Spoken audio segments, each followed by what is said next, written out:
Banyak sekali pertanyaan yang masuk ke saya menanyakan, Kak, kenapa kok nggak bahas tentang pengungsi Vietnam, ya, yang dulu pernah ditampung di Pulau Galang.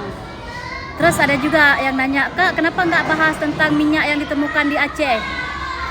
Terus banyak lagi yang nanya, Kak, gimana kabar mereka yang di Banda Aceh, masih di sana nggak?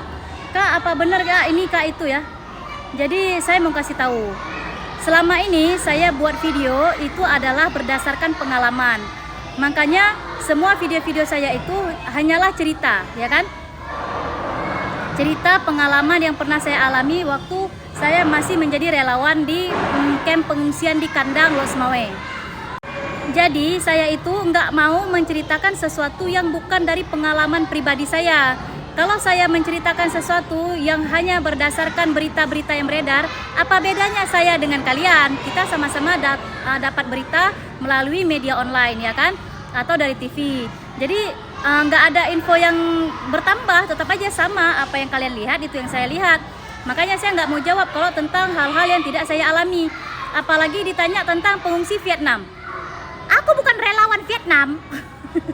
Nah, jadi nggak akan saya mau bahas, karena kalau saya bahas ujung-ujungnya saya itu jadinya bisa jadi saya mengarang, bisa jadi saya nanti sok pintar, bisa jadi saya nanti menambah-nambah kata-kata yang dari berita, ujung-ujungnya itu kayak jadi sebuah pertanggungjawaban di akhirat. Nah, orang-orang kan sering bilang, itu apa yang semua video yang pernah saya tayangkan itu kok akan dipertanggungjawabkan di akhirat.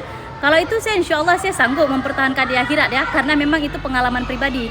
Saya bahkan tidak menambah, tidak mengurangi. Nah, kalau seandainya saya diminta cerita sesuatu yang lain, maaf saja kalau saya nggak mau, karena saya tidak berada di situ. Apalagi saat ini saya bukan lagi relawan Rohingya ya. Jadi saya nggak bisa komentar apa yang terjadi di Banda Aceh, perangai mereka, dan intinya saya sudah memberitahukan kepada kalian semua apa yang saya alami, pengalaman saya juga. Watak-watak mereka itu saya sudah cerita semua, jadi udah nggak ada lagi yang perlu saya ceritakan. Makanya untuk saat ini saya cuma berharap dari pemerintah ada nggak tindak lanjutnya. Yang saya lihat baru dari Pak Prabowo ya, Pak Prabowo sendiri yang bilang kalau jangan diterima, orang Aceh sendiri banyak susah, tapi tindakan realnya itu belum ada.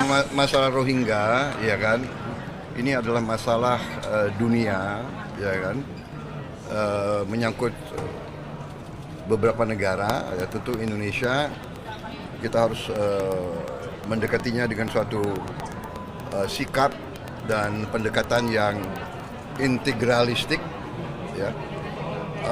Kita koordinasi dengan badan-badan internasional, dengan PBB dan sebagainya, tapi tentunya kita harus mengutamakan kepentingan rakyat kita sendiri dan kepentingan nasional kita, bahwa masih banyak rakyat kita yang hidupnya masih susah. Jadi tidak begitu fair ya kalau kita harus menerima semua pengungsi itu menjadi beban kita, walaupun dari segi kemanusiaan kita punya juga rasa solidaritas ya, ingin membantu dan sebagainya.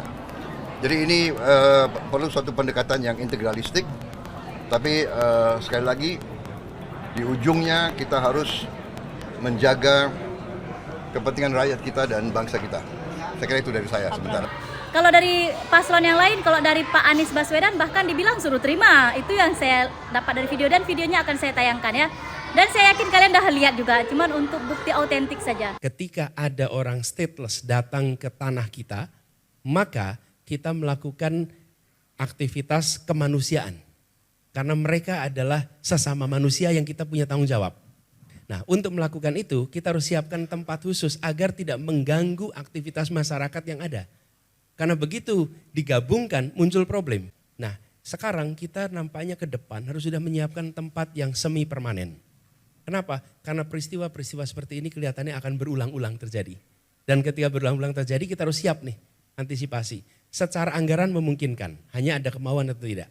Kalau menurut saya siapkan tempat khusus untuk itu sehingga mereka terlindungi, tapi kita juga masyarakat tidak terganggu. Kalau dari Pak Ganjar itu lebih ke kita diskusikan dulu, kita ajak kerjasama dengan negara-negara lain dulu, kita pertimbangkan dulu lebih kayak gitu ya.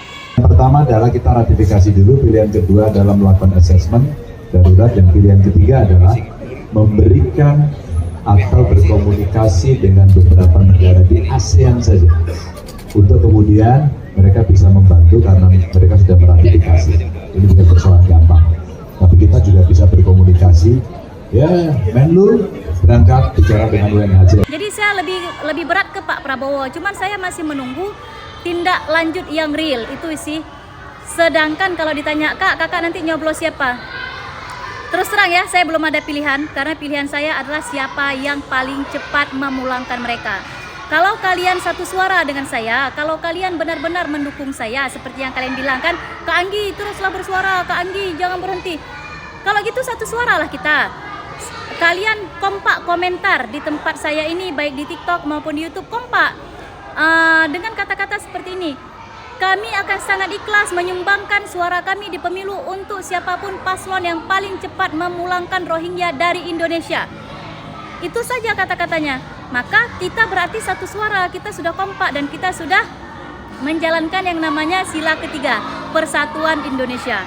Kalau seandainya ada yang enggak setuju dengan kita, biarkan saja mereka dengan pilihan mereka, kita dengan kita. Maka kalau kalian memang mendukung saya, bersama kita katakan kalau ayo siapa yang bisa memulangkan Rohingya sebelum pemilu ini, suara kami akan sangat ikhlas kami berikan, kami sumbangkan, kami coblos kepada paslon tersebut.